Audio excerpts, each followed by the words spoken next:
Hello guys, my name is Bahroz and welcome to my channel. In today's video, I will talk about a very common question I get asked very frequently in my interview and job hunting and job searching coaching sessions. So typically people who will come in my coaching sessions, they've seen my videos, they know a bit of what I talk and they've done some preparation with regards to the interview that they're about to deliver or appear for. But then towards the end, they always and almost always ask this question, which is, hey, is there anything that you've missed? Is there anything you want to reiterate or last tips that you can give me before we end the call? So I've given it some thought and I've come to realize there are three things I always repeat or I always want to tell them before I end the call. And this is about anyone just jumping on a coaching session with me and saying, hey, I have 5 minutes. Just tell me three things that are important for me with regards to the next interview that I'm delivering and what those three things will be. So these are the three things that I will cover in this particular video. And those three things have three parts. One is before the interview, one is during the interview, and the third one is towards the end of the interview itself. So make sure you stay tuned till the end of this video so I cover all these 3 points. So number one is preparation. Preparation. Like if it's serious for you, if it's important for you, you really need to prepare very hard. And I'll talk about how to prepare, but the idea is you need to prepare as if your life depends on it. If it is important to you, then you really prepare hard. And preparation hard is about two things. One is making sure you know what you will say and how you will say it. So you know exactly the process of saying it. You know exactly the way you will deliver your examples, your speech and all. And second thing is practicing what you will say and how you will say it. So one, preparing for what you will say, how you will say it, and second is practicing.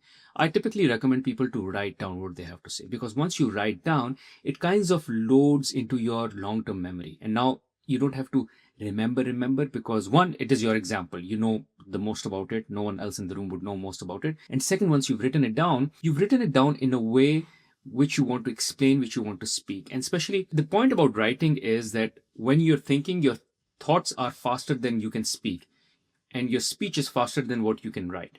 So what happens is there is a distilling that goes on. There is so much mumbo jumbo in your head.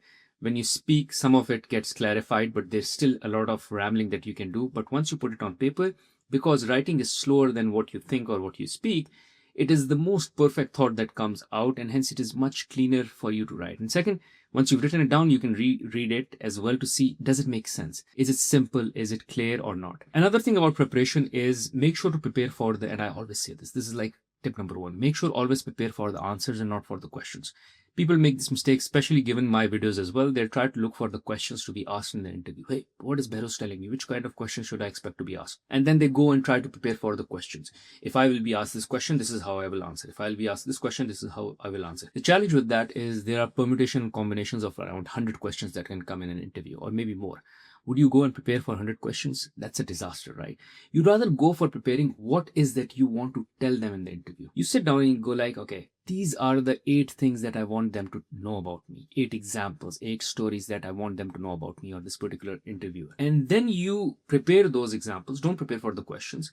And then in the interview, no matter what question comes, you have 1 or 2 examples to tackle that questions. You'll have to kind of massage that example in a way that it answers the question, but prepare for the answers, not for the question. Now here, I want to also make a call out in case you are interested in having a one-to-one coaching session with me, where I train people how to deliver interview, how to get better at interview. Well, you can do so using the link that I will leave in the description of this video. In case you're not interested in booking a session with me, which is fine as well, but I highly recommend that you find someone in your family, in your friends, who can listen to you deliver, how you're preparing or how you're going to deliver. One, it helps you get a second opinion, and second is once you deliver, it also helps you practice. So this was tip number 1. The second tip, as I said, is about it's related to how you deliver the interview itself. Like it's a 1-hour interview. How do you manage the first, let's say, 45-50 minutes of the interview? Now here, what you need to do is you need to remember that the job of your brain in the interview is not to memorize. It is to process information. So don't try to memorize what you have to say or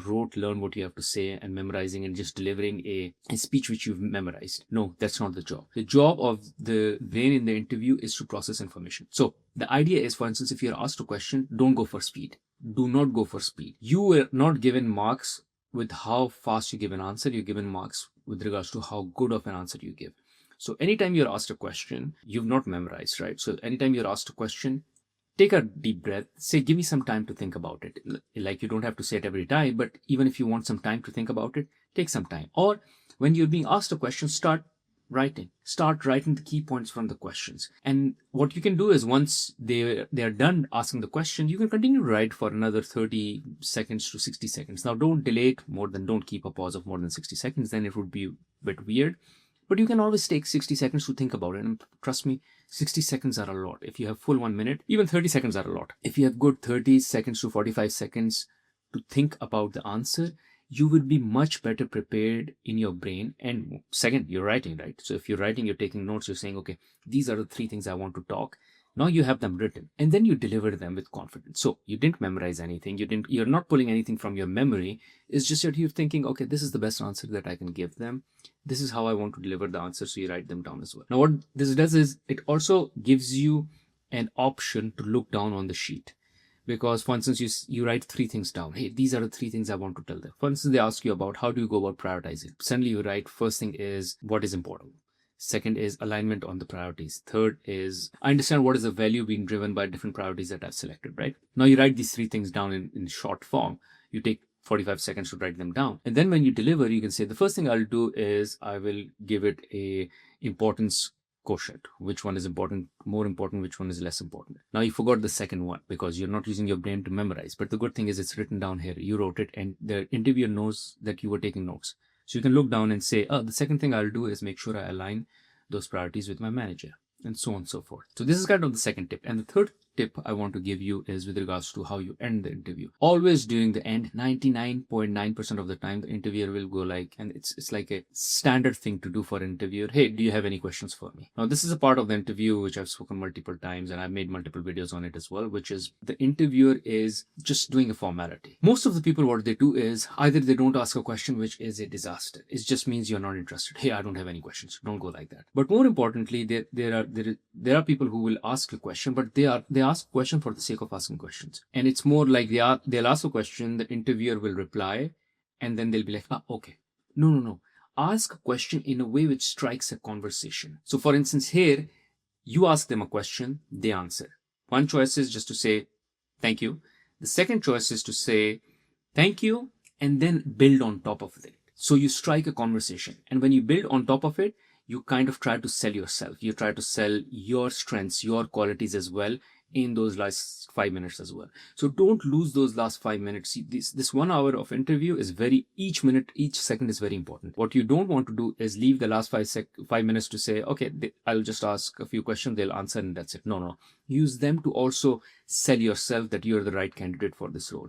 So as soon as you ask them a question, they answer, and then you start having a conversation. And when you have a conversation, now you are managing the interview. You're taking the discussion where you want to take the discussion. So if there are any good points that you still want to talk about, which you didn't get a chance to talk about, now you can talk about those good points about you during that conversation. So strike a conversation and don't make it a Q&A session. Anyways, guys, this is what I wanted to capture. In case you find any value from this video, please press the like button. It keeps you motivated. And also, more importantly, subscribe to the channel as well. On this channel, I post content pertaining to how you can achieve success in your career and drive growth in your career altogether. Thank you.